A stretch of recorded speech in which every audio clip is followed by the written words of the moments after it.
Hi everyone and welcome back to BS Rambles. Today I'm going to be going over a particularly high skill cap build from Maiev that I spotted that looks not only insanely powerful, but also insanely fun to use. If you've seen my build guides before, you know I place perhaps an unwarranted amount of emphasis on choosing builds that give you the ability to carry your team. But we're not HGC players here, we're probably solo queuing, so we can't always rely on perfect team follow-up, so we have to get the job done ourselves. I also don't look at other people's talent recommendations, that I can give you guys something that's unbiased and hopefully also pretty unique. This build will turn you into a melee dive bruiser with a playstyle most similar to Illidan. High risk, high reward decimation. It's Maiev's melee talent build with some unique twists. I'll get right into it. At level 1 we're taking Naisha's Memento. Your attacks will bounce to nearby enemies up to 2 times, dealing 30% more damage to bounce targets for 8 seconds. You recharge this ability by hitting at least 2 heroes with Fan of Knives. Since this build is going to involve you getting right into the thick of the fight with the enemy team, that is going to be a very easy reset to get, so you can pretty much count on this ability being up 100% of the time during your fights.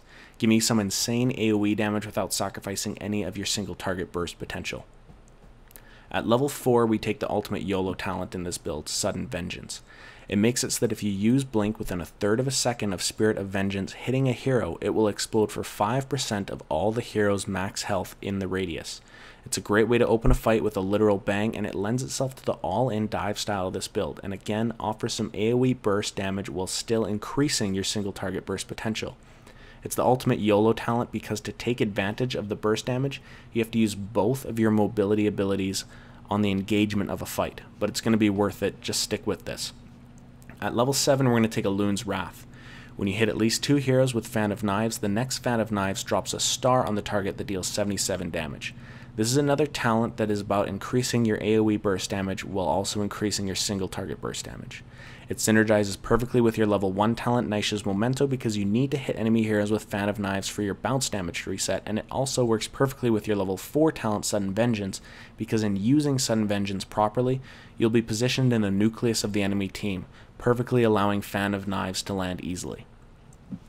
At level 10 we're going to take Warden's Cage. You summon 8 avatars as a cage around Maiev. After 1.5 seconds, the enemy heroes that come in contact with those avatars will consume it and be knocked into the center of the cage. So far, all of our talent choices are bringing you into the center of the enemy team and exploding them with damage. Any competent opponent will immediately take measures to escape the ludicrous amount of damage that you're doing, and this ultimate ability is going to prevent them from doing that. We're taking this over the more meta talent Containment Disc, which offers long duration single target CC because the highest value you're going to get out of that CC typically involves removing the enemy team's support. But with this build, your burst potential is going to be so high that we really aren't concerned with preventing healing as much as we are as just having such high damage output that no team can possibly sustain through it. At level 13 we're going to take Shadow Armor. This makes it so Blink gives 25% armor for 2.5 seconds and the duration is refreshed when you auto attack an enemy. Since we're using Blink on our engagement to trigger Sudden Vengeance, you're going to get this 25% at the start of your engagement, and it shouldn't be an issue to keep this up through the duration of the entire fight. It's a little bit of passive tankiness to help us survive when running this dive build. At level 16 we're going to take Armored Assault. This increases your basic attack damage by 30% when you have 15% or more armor. This is going to synergize perfectly with this build again. You use Blink during your engage, which activates Shadow Armor, giving you 25% armor. That armor gives you 30% attack damage, and that 30% attack damage is going to be dealt to your primary target as well as the 2 targets it's bouncing to thanks to Naisha's Memento back at level 1, which is adding another 30% to that damage. Now you are starting to become a massive explosive threat in fights. But at level 20 we're going to take it to another level, and I'll go over what kind of stat boosts we're looking at.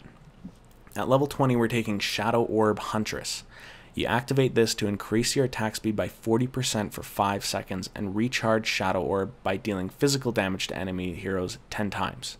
Okay, so let's go over what this means really quickly because the only other hero capable of similar stat stacking like this is Illidan. There's a lot of buttons that you're going to have to push here, so this will take some practice, but if you get this right, you'll have people hitting the forums complaining about OP Maiev after every game. You engage your fight with Spirit of Vengeance, then hit Blink. That's 5% AoE damage to everyone around the shadow, and now you have 25% armor. That triggers 30% increased attack damage. You activate Naisha's Memento and Shadow Word Huntress, giving you 40% increased attack speed. Now that 30% increased attack damage is bouncing to 2 additional targets, dealing another 30% increased attack damage at a 40% higher rate. And you're in the middle of the enemy team. I'm not doing the math, but you're fucking shredding here. Now, you've got a few seconds to swing wild until you need to reactivate Naisha's Memento. So after a few melee swings, double tap Fan of Knives, reset the cooldown, and get the extra 77 damage out of Elun's Wrath. Hit your ultimate Warden's Cage now, because if anyone's alive, they are running. Refresh Naisha's Memento and refresh Shadow Orb Huntress and finish the fight. How do you have Shadow Orb Huntress back already? Well, its cooldown is reset by dealing melee damage 10 times. Well, guess what? Those 2 additional targets that your attacks are bouncing to at a 30% increased damage rate count as melee damage, so you only need to swing 4 times to get this back, so you can keep these stats stacking indefinitely as long as you're fighting.